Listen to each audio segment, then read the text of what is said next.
Let's switch gears and look at Apple because shares today hitting a record high. Some news from the tech giant. They sent invites for their September 14th launch event. Lots of speculation what this could mean for a new iPhone. Dan Howley is here to help break this down for us. And Dan, I guess, what can we expect? What do you expect to hear from Apple next week?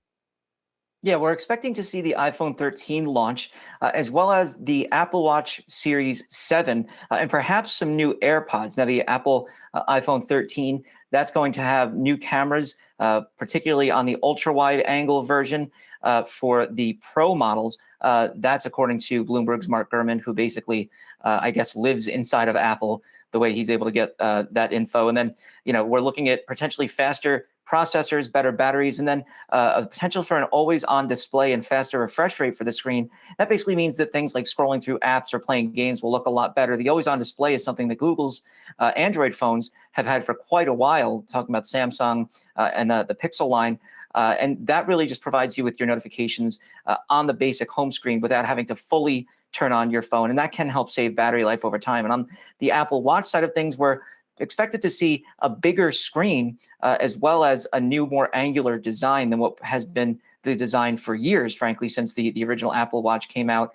And we had that upgrade to a larger screen size previously, but we're not expected to see the kind of bioscanning capabilities, the improved health sensors that have been rumored, the temperature scanning, the ability to look at different potential medical issues. That's not necessarily something that's going to be coming to the Series 7. That could be down the line, but still very interesting that we're going to get a new design for the Apple Watch, something that Apple has yet to do.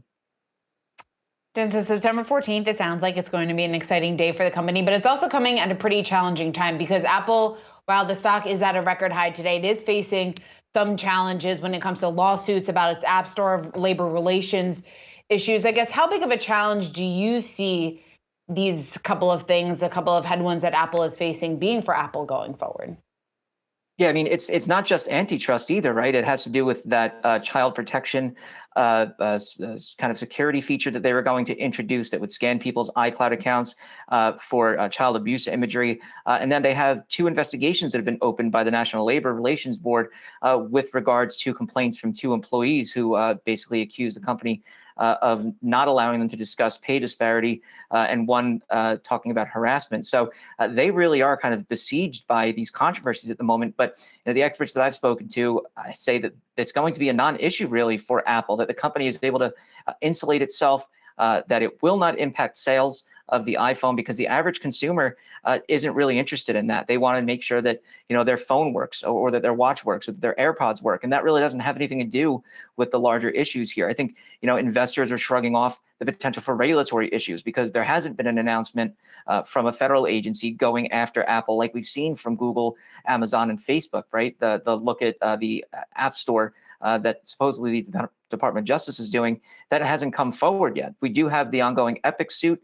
We're expected to hear something from that in the coming weeks. Apple has recently made some concessions as far as the App Store goes, but not really giving way on that 30% fully that people are looking for, or the ability to sideload secondary app stores. That doesn't seem to be like it's going to change. So, I think for any other company, these would be huge, huge distractive issues, but it doesn't seem to be the case with Apple going into this iPhone 13 launch. All right, Dan Howley, thanks so much for breaking that down for us again. Apple today hitting a new record high.